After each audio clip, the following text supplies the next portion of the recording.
Ethiopia will be a net exporter, not an importer anymore. I'm very, very delighted to welcome you to this historic groundbreaking ceremony. Aliko Dangote's empire was built from a dream and a $3,000 loan.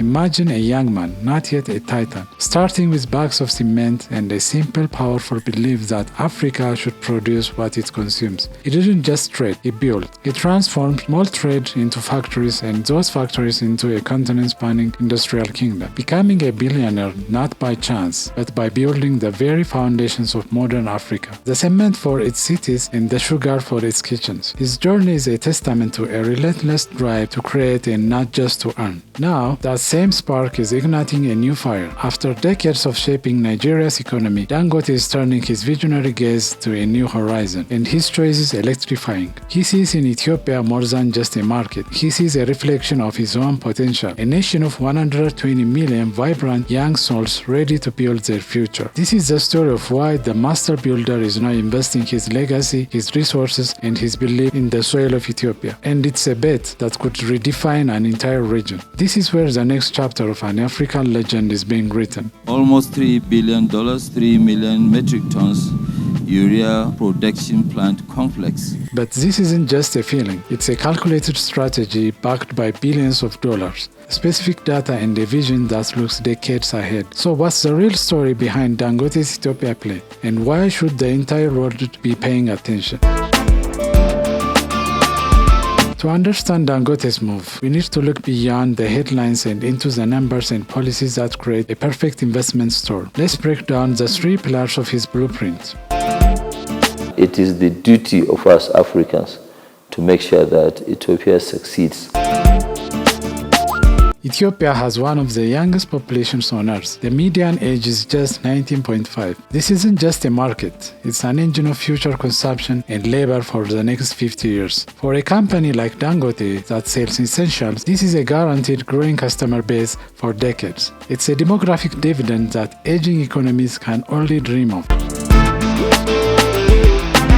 But a young population means nothing without opportunity. This is where the second pillar comes in. It's the one Dangote praises the most, the government. Dangote isn't operating in a vacuum. He's partnering with a government on a mission. Prime Minister Abiy Ahmed's administration has actively been dismantling decades of state control. They are not just open for business. They are actively courting giants like Dangote to be the cornerstone of their new industrialized economy. He has specifically praised the Ethiopian Investment Commission for cutting red tape, turning what used to take years into months. Ethiopia today is the most attractive investment destination in Africa.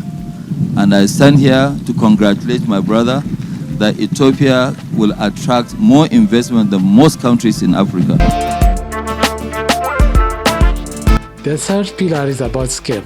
Dangote isn't building factories for just 120 million people. He's building a regional export hub. Ethiopia is landlocked, but Dangote sees the connections. His existing investments in neighboring ports give him a strategic supply chain advantage. More importantly, with the AFCFTA creating a single continental market, a factory in centrally located Ethiopia becomes the perfect launchpad to export to over 1 billion Africans. This is a continental strategy, and Ethiopia is his chess piece at the center of the board.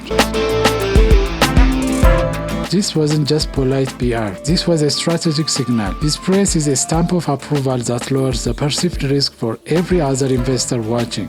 He's de-risking Ethiopia for the global market.